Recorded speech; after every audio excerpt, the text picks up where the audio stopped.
আপনারা শুনছেন Birbhum news TV. আজ জানাবো পশ্চিমবঙ্গ, দেশ এবং বিদেশের সমস্ত তাজা খবর। নতুন দর্শকরা অবশ্যই সাবস্ক্রাইব করুন। প্রতিদিনের গুরুত্বপূর্ণ সংবাদ নিয়ে আমরা আছি আপনার পাশে। এবার শুরু করা যাক আজকের সংবাদ শিরোনাম। মহালয়ায় বাবা মায়ের সঙ্গে তর্পণ করতে এসে গঙ্গায় তলিয়ে গেল নাবালিকা, উলুবেড়িয়ায় চাঞ্চল্য। 2034 প্রধানমন্ত্রী পদপ্রার্থী হবেন মোদী, প্রকাশ্যে জানিয়ে দিলেন রাজনাথ। দুর্গাপুরে তৃণমূলের বড় নেতার মৃত্যুতে ঘনাচ্ছে রহস্য, খুন নাকি নেপথ্যে অন্য কারণ, উত্তর খুঁজছে পুলিশ। বড় কোনো ষড়যন্ত্র ঘটেছে সিঙ্গাপুরে, অঝরে কাঁদছেন জুবিনের স্ত্রী, অসমবাসীর কাছেও করলেন কাতর আবেদন। বিজেপি বিধায়কের মাঠে ডিগবাজি, চূড়ান্ত কটাক্ষ তৃণমূলের, বাঁকুড়ায় ধুমধুমার। মশারির মধ্যে বিষধর সাপ, মায়ের সামনে মৃত্যুর কোলে ঢলে পড়ল ছেলে। ভারত পাক সহ 7টি যুদ্ধ থামিয়েছি, প্রতিটির জন্য নোবেল প্রাপ্য, আজব দাবি ট্রাম্পের। রাহুলের পর এবার তেজস্বীর সভায় মোদির মাকে গালিগালাজ, কংসের মতো বধ করব, পাল্টা বিজেপির। তর্পণ করতে এসে 2 লাখ টাকার সোনার হার হারালেন বৃদ্ধা, চাঞ্চল্য চুঁচুড়ায়। কে হবেন পরবর্তী বিসিসিআই প্রেসিডেন্ট, শাহী বৈঠকে ঠিক হলো নাম। আপনাদের কাছে একটা অনুরোধ রইল, আমরা প্রতিদিন চেষ্টা করি আপনাদের জন্য সঠিক, সংক্ষিপ্ত এবং নিরপেক্ষ খবর পৌঁছে দিতে। আমাদের এই ছোট্ট চেষ্টাকে যদি আপনার ভালো লাগে তাহলে একটা লাইক দিয়ে পাশে থাকার বার্তা দিন। আপনার একটা লাইকই আমাদের আগামী দিনের অনুপ্রেরণা। এবার এক এক করে দেখে নেব বিস্তারিত খবর। মহালয়ের সকালে তর্পণ করতে গিয়ে মর্মান্তিক দুর্ঘটনা, কল্যাণীর গঙ্গায় তলিয়ে মৃত্যু তরুণের। বন্ধুদের সঙ্গে গঙ্গা স্নানে গিয়ে ডুবে যায় তরুণ। ঘটনাটি ঘটেছে কল্যাণীর রথতলা রানী রাসমণি গঙ্গার ঘাটে। তাকে উদ্ধার করে হাসপাতালে নিয়ে যাওয়া হলে মৃত বলে ঘোষণা করেন চিকিৎসকরা। অন্যদিকে উলুবেড়িয়ায় পরিবারের সঙ্গে তর্পণ করতে গিয়ে তলিয়ে গেল নাবালিকা। হুগলিতে ডুবুরি নামিয়ে তল্লাশি শুরু হয়েছে। কল্যাণীর গঙ্গায় তলিয়ে মৃত তরুণের নাম রোহিত বল, বয়স 18। তিনি গয়েশপুর পুরসভার 13 নম্বর ওয়ার্ডের কাটাগঞ্জ 3 নম্বর এলাকার বাসিন্দা। বন্ধুদের সঙ্গে রথতলা রানী রাসমণি গঙ্গার ঘাটে স্নানে যান তিনি।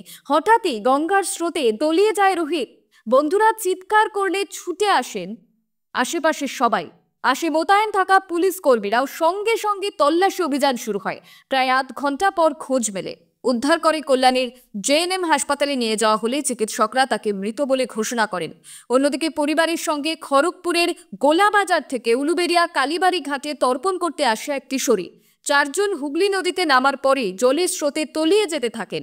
3 জনকে উদ্ধার করে ঘাটে উপস্থিত করেন বাকিরা, কিন্তু তলিয়ে যায় সেই নাবালিকা। দুর্ঘটনার পর বিপর্যয় মোকাবিলা বাহিনী নদীতে ডুবুরি নামিয়ে তল্লাশি শুরু করে। শেষ পর্যন্ত পাওয়া খবর অনুযায়ী নাবালিকার খোঁজ মেলেনি। প্রধানমন্ত্রী নরেন্দ্র মোদীর অবসরের জল্পনা মাঝে মধ্যেই শোনা যায় রাজনৈতিক মহলে। যদিও এ ধরনের সমস্ত জল্পনা প্রথম থেকেই নাকচ করেছে বিজেপি। এদিকে সম্প্রতি 75 বছরে পা দিয়েছেন তিনি। আর ঠিক এরপরেই প্রতিরক্ষা মন্ত্রী রাজনাথ সিং জানিয়ে দিলেন, আসন্ন অনেক লোকসভা নির্বাচনে প্রধানমন্ত্রী পদের জন্য কোনো শূন্য পদ নেই। অর্থাৎ রাজনাথের মন্তব্যে এটা স্পষ্ট যে বিজেপির তরফে প্রধানমন্ত্রী পদপ্রার্থী থাকবেন মোদী। সম্প্রতি এক সর্বভারতীয় সংবাদ মাধ্যমকে দেওয়া সাক্ষাৎকারে রাজনাথ 1980-এর দশকে প্রধানমন্ত্রী মোদীর সঙ্গে তার সম্পর্কের কথা উল্লেখ করেছেন। সেই সঙ্গে জনগণের সঙ্গে সংযোগ স্থাপন, জটিল বিষয়গুলি সহজীকরণ এবং সংকটের সময় সিদ্ধান্তমূলক সিদ্ধান্ত নেওয়ার ক্ষেত্রে মোদীর বিরল দক্ষতার প্রশংসাও করেছেন তিনি। রাজনাথের কথায় বিশ্বের শীর্ষ নেতারাও বিশ্বব্যাপী বিষয়ে মোদীর পরামর্শ চান। আমি কখনো অন্য কোনো প্রধানমন্ত্রীকে বিশ্ব নেতাদের কাছ থেকে ব্যক্তিগত পর্যায়ে এভাবে জন্মদিনের শুভেচ্ছা পেতে দেখিনি। এরপরে 2013 সালে বিজেপির তরফে প্রথম মোদীকে প্রচার সমন্বয়ক এবং পরে সংসদীয় বোর্ডের সমর্থনে প্রধানমন্ত্রী পদপ্রার্থী হিসাবে মনোনীত করার কথা স্মরণ করে তিনি বলেন, প্রবীণ নেতা লালকৃষ্ণ আদবানির প্রতি কোনো অসম্মান ছিল না, তবে দেশ মোদীর নেতৃত্বের দাবি করেছিল। আর মোদীজিকে বলতাম যে তিনি পূর্ণ সংখ্যাগরিষ্ঠতা পাবেন, কিন্তু তিনি তখনও এটা নিয়ে নিশ্চিত ছিলেন না। এরপরেই মোদীর অবসরের জল্পনা উড়িয়ে রাজনাথ বলেন, এটা সহজ সত্য যে অদূর ভবিষ্যতেও প্রধানমন্ত্রী পদের জন্য কোনো শূন্য পদ নেই। 2029, 2034 এমনকি তারপরেও অনেক বছর বিজেপির তরফে প্রধানমন্ত্রী পদপ্রার্থী হবেন মোদীজি। এদিকে দুর্গাপুরে তৃণমূল নেতার মৃত্যুতে বেড়েই চলেছে রহস্য। শনিবার সন্ধ্যায় দুর্গাপুরের কমলপুরের দাসেরবাদ এলাকায় একটি বাগান বাড়ি থেকে জেলা তৃণমূলের প্রাক্তন সহ সভাপতি নিখিল নায়েকের ঝুলন্ত দেহ উদ্ধার হয়। খবর চাউর হতে রাজনৈতিক মহলে শোরগোল পড়ে যায়। খবর পেয়ে ঘটনাস্থলে আসানসোল দুর্গাপুরের পুলিশ আধিকারিকরা ছুটে আসে। তৃণমূলের প্রচুর কর্মী সমর্থকরাও আসে। তৃণমূল কর্মীদের বড় অংশের দাবি এটা স্বাভাবিক মৃত্যু নয়, খুন করা হয়েছে নিখিলকে। স্থানীয় সূত্রে খবর, শনিবার দুপুরে নিজের বাগান বাড়িতে বেশ কয়েকজন বন্ধুর সঙ্গে খাওয়া দাওয়া করছিলেন নিখিল। এরই মধ্যে আর তাকে বাড়ি যেতে দেখা যায়নি। তার মধ্যে সন্ধ্যায় বাগান বাড়ি থেকে তার দেহ উদ্ধার হয়। ওই বাগান বাড়ির ছাদে ওঠার জন্য যে সিঁড়ি রয়েছে তার পাশে একটি ঘর আছে। সিঁড়ির নিচে ঝুলন্ত অবস্থায় পাওয়া যায় নিখিলের দেহ। যেভাবে দেহ পাওয়া গিয়েছে তা দেখেই তার অনুগামীদের দাবি তাকে খুন করা হয়েছে। ইতিমধ্যে পুলিশ ঘটনার তদন্ত শুরু করেছে। জঙ্গল ঘেরা যে বাগান বাড়ি থেকে দেহ উদ্ধার হয়েছে সেটি ইতিমধ্যেই ঘিরে রেখেছে পুলিশ। অন্যদিকে এদিনই হয়েছে ময়না তদন্ত। রিপোর্ট এলে মৃত্যুর কারণ অনেকটাই পরিষ্কার হবে বলে মনে করছে পুলিশ। যদিও অনুগামীদের অনুমান খাবারে বিষক্রিয়া থেকে মৃত্যু হয়ে থাকতে পারে, কিন্তু যদি তাই হয় তাহলে সেই কাজ করল কে, উত্তর খুঁজছে পুলিশ। ফরেনসিক বিশেষজ্ঞরা ওই বাগান বাড়ি থেকে নমুনা সংগ্রহ করছেন বলে খবর। এদিকে কমলপুরের তৃণমূল কার্যালয়ে প্রত্যেক দিন বসতেন নিখিল নায়েক। এখন নিখিল বাবুর চেয়ার খালি, শোকের ছায়া দলীয় কর্মীদের মধ্যে। আকস্মিক মৃত্যু জনপ্রিয় গায়ক জুবিন গর্গের।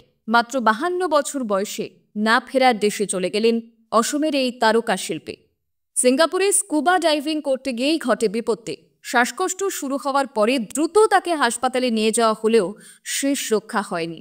উত্তর পূর্ব ভারতের প্রচারের জন্য আয়োজিত সাংস্কৃতিক উৎসবে অংশ নেওয়ার কথা ছিল তার, কিন্তু অনুষ্ঠানের আগেই চলে গেলেন প্রিয় গায়ক।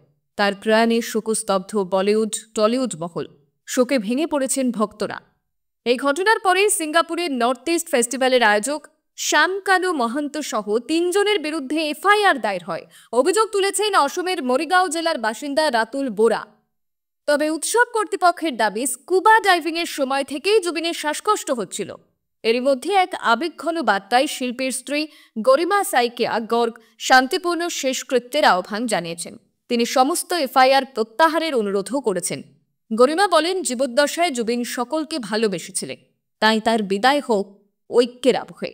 পাশাপাশি পারিবারিক বন্ধু সিদ্ধার্থকে পাশে থাকার সুযোগ দিতে জনসাধারণকে অনুরোধ করেছেন তিনি। 2002 সালে জুবিনকে বিয়ে করেছিলেন গরিমা। নিজেও সফল ফ্যাশন ডিজাইনার এবং প্রযোজক তিনি। অসমীয়া সংস্কৃতির প্রতীক এই দম্পতির অবদান ভক্ত, শিল্পী, সমাজ দীর্ঘদিন মনে রাখবে। এইমাত্র যা শুনলেন সেটার রেশ কাটার আগেই হাজির আরও একটা খবর, যেটা নিয়ে ইতিমধ্যেই শুরু তোলপাড়। ডিগবাজি খাচ্ছেন বিজেপি বিধায়ক নিজের ফেসবুক পেজে ভাইরাল সেই ভিডিও। গত 4 বছরে কাজের কাজ কিছুই করেননি, তাই ভোটের আগে ডিগবাজি বলেই কটাক্ষ তৃণমূলে। সম্প্রতি পশ্চিম বাংলার বিভিন্ন জেলায় বঙ্গ বিজেপির তরফ থেকে আয়োজন করা হয়েছিল নরেন্দ্র কাপ ফুটবল প্রতিযোগিতা। বাঁকুড়া জেলার ক্ষেত্রেও তার অন্যথা হয়নি। বাঁকুড়া শহর লাগোয়া নবজীবনপুর ফুটবল ময়দানে দিন 3 আগে অনুষ্ঠিত হয় নরেন্দ্র কাপের চূড়ান্ত পর্যায়ের খেলা। সেই খেলায় বাঁকুড়া বিধানসভা জয়লাভ করাতে আনন্দে মাঠের মধ্যেই ডিগবাজি খেলেন বাঁকুড়ার বিজেপি বিধায়ক নীলাদ্রি শেখর দানা। আর সেই ভিডিও বিধায়ক তার নিজের ফেসবুক ওয়ালে পোস্ট করতে নিমেষে ভাইরাল সেই ভিডিও। বিধায়কের ডিগবাজি পোস্ট খাওয়া প্রসঙ্গে বিভিন্ন মহল থেকে শুরু হয় হাসি, মশকরা, ঠাট্টা এবং প্রশংসার অভিব্যক্তি। ভিডিও ভাইরাল হওয়ার সঙ্গে সঙ্গে ময়দানে নেমে পড়ে তৃণমূল কংগ্রেস। বাঁকুড়া সাংগঠনিক জেলা তৃণমূল কংগ্রেসের চেয়ারম্যান অলকা সেন মজুমদারের দাবি, বিগত 4 বছরে বিধায়ক মানুষের কাজ করেননি। ভোট আসছে তাই বিধায়ক ডিগবাজি খাচ্ছেন। আগামী দিনে বিজেপি বিধায়ক, সাংসদ, বিজেপি নেতৃত্ব কখনো মাঠে কখনো রাস্তায় ডিগবাজি খাচ্ছেন দেখতে পাওয়া যাবে। কটাক্ষ তৃণমূলের নেতৃত্বের। ডিগবাজি খাওয়া বিধায়ক নীলাদ্রি শেখর দানার দাবি, ছোট থেকে মাঠ ছিল তার জীবন। তিনি খেলাধুলার সঙ্গে যুক্ত। অ্যাথলেটিক কার্যকলাপ তার কাছে নতুন কিছু নয়। এই সুবাদে তিনি দুটি চাকরিও পেয়েছে। তার আক্ষেপ, মানুষের কাজ করতে গিয়ে 2টো চাকরি তাকে ছাড়তে হয়েছে। মাঠে ফুটবল খেলা হচ্ছে, তার নিজের দল জিতেছে, তাই আবেগের বশে ডিগবাজি দিয়ে ফেলেছে। তিনি বলেন, চোর, জোচ্চোর, লুটপাট, দাগাবাজ, তোলাবাজ, চাকরি চোর তৃণমূল দলকে পাত্তা দিতে নারাজ বিজেপি বিধায়ক। বছর ঘুরলেই রাজ্যে বিধানসভা নির্বাচন। আক্রমণ পাল্টা আক্রমণে ক্রমশ উত্তাপ বাড়ছে নির্বাচন ঘিরে। গত 21-এর বাঁকুড়া বিধানসভার আসনে জয়লাভ করেছিল বিজেপি। এবার কি তার পুনরাবৃত্তি হবে, নাকি পাশা বদলে জয়ী হবে শাসক দল তৃণমূল, সেদিকেই তাকিয়ে রাজনৈতিক মহল। মর্মান্তিক ঘটনার সাক্ষী থাকলেও মুর্শিদাবাদের কান্দি মহকুমার অন্তর্গত গঙ্গারামপুর এলাকা। মায়ের সামনে ঘুমন্ত ছেলেকে কামড়ালো বিষধর সাপ, চোখের সামনে মৃত্যু হলো ছেলে। ঘটনায় শোকের ছায়া গোটা এলাকায়। স্থানীয় সূত্রে জানা গিয়েছে, কয়েকদিন ধরে প্রচণ্ড বৃষ্টির কারণে একদিকে যেমন এলাকায় জল কাদার পরিমাণ বেড়েছে, তেমনই বেড়েছে মশার উৎপাত। তাই ঘরের মধ্যে মশারি টাঙিয়ে তার মধ্যে ঢুকে খেলছিল ছোট্ট ছেলেটি। খেলতে খেলতে ক্লান্ত হয়ে সে ঘুমিয়ে পড়ে। আচমকাই ছেলের চিৎকার শুনে মা ছুটে এসে দেখেন সাপটি তখনও পা কামড়ে ধরে আছে। কয়েকবার লাঠির আঘাত করেও শেষ রক্ষা হলো না। সঙ্গে সঙ্গে তাকে হাসপাতালে নিয়ে গেলে চিকিৎসকরা তাকে মৃত বলে ঘোষণা করে। অনন্তর বাবা অসিত হাজরা কেরালায় পরিযায়ী শ্রমিকের কাজ করে। মা মৌসুমী হাজরা বলেন, বাড়ির আশপাশ বেশ কয়েকদিন ধরে জলে ডুবেছিল। তখন থেকেই সাপের উৎপাত দেখা দিয়েছে। ভয়ে ছেলেকে নিয়ে মশারি টাঙিয়ে তার ভেতরে বসে থাকতে বলতাম। সেই মতো ছেলে মশারির ভেতর ঢুকে খেলতে খেলতে শুয়ে পড়েছিল। ছেলের পায়ে সাপ কামড়ে ধরেছে, সেই চিৎকার শুনে ছুটে এসে সাপটিকে লাঠি দিয়ে তাড়াবার চেষ্টা করেও ছেলেকে বাঁচাতে পারলাম না। সব শেষ হয়ে গেল। 7টি যুদ্ধ থামিয়েছেন, প্রতিটির জন্য নাকি তার নোবেল শান্তি পুরস্কার প্রাপ্য, এমনই মন্তব্য করলেন মার্কিন প্রেসিডেন্ট ডোনাল্ড ট্রাম্প। সেই সঙ্গে ভারত পাকিস্তান যুদ্ধ থামানো নিয়ে ফের একবার কৃতিত্ব দাবি করেছেন তিনি। তার বক্তব্য, বাণিজ্য বন্ধের হুমকিতেই নাকি দুই দেশ যুদ্ধ থামিয়েছে। ট্রাম্প শনিবার আমেরিকার কর্নারস্টোন ইনস্টিটিউটের প্রতিষ্ঠাতা নৈশভোজে বলেছেন, ভারত এবং পাকিস্তানের কথা ভাবুন। আপনি জানেন কিভাবে আমি এটা বন্ধ করেছি? বাণিজ্য বন্ধের হুমকি দিয়ে। Bharat Pakistan, Thailand, Cambodia, Armenia, Azerbaijan, Kosovo, Serbia, Israel, Iran, মিশর, ইথিওপিয়া, রোয়ান্ডা এবং কঙ্গো, আমরা তাদের সবাইকে থামিয়েছি এবং শান্তি চুক্তি করেছি। ট্রাম্পের বক্তব্য, তিনি ভারত এবং পাকিস্তানকে বাণিজ্য বন্ধের হুঁশিয়ারি দিয়েছিলেন। তারপরেই নাকি দুই দেশ যুদ্ধ থামিয়েছে। নৈশভোজে ট্রাম্পকে বলতে শোনা যায়, একজন নাকি তাকে বলেছিলেন তিনি যদি রাশিয়া এবং ইউক্রেনের মধ্যে সংঘাত বন্ধ করতে পারেন তাহলে তার নোবেল পুরস্কার পাওয়া উচিত। মার্কিন প্রেসিডেন্ট তখন তাকে বলেছিলেন, আমি 7টি যুদ্ধ বন্ধ করেছি, প্রতিটির জন্য আমার নোবেল পুরস্কার পাওয়া প্রাপ্য। নৈশভোজে ট্রাম্পের স্বীকারোক্তি, তিনি ভেবেছিলেন রাশিয়া ইউক্রেন সংঘাত থামানো সহজ হবে, কারণ রাষ্ট্রপতি পুতিনের সঙ্গে তার সম্পর্ক ভালো, কিন্তু পুতিন তাকে হতাশ করেছেন। এইমাত্র যা জানলেন তার থেকেও বড় খবর অপেক্ষা করছে, চলুন জেনে নিই। বিহার ভোটের আগে ফের শিরোনামে প্রধানমন্ত্রী নরেন্দ্র মোদীর মা হীরাবেন মোদী। আবারও প্রধানমন্ত্রীর মাকে অশ্রাব্য গালিগালাজ করা হয়েছে, এবার তেজস্বী যাদবের সভা থেকে, এবং তেজস্বী সেই কর্মীদের উৎসাহ দিয়েছেন, এমনটাই অভিযোগ বিজেপির। বিহারের উপমুখ্যমন্ত্রী সম্রাট চৌধুরী এক স্যান্ডেলে একটি ভিডিও পোস্ট করেছেন।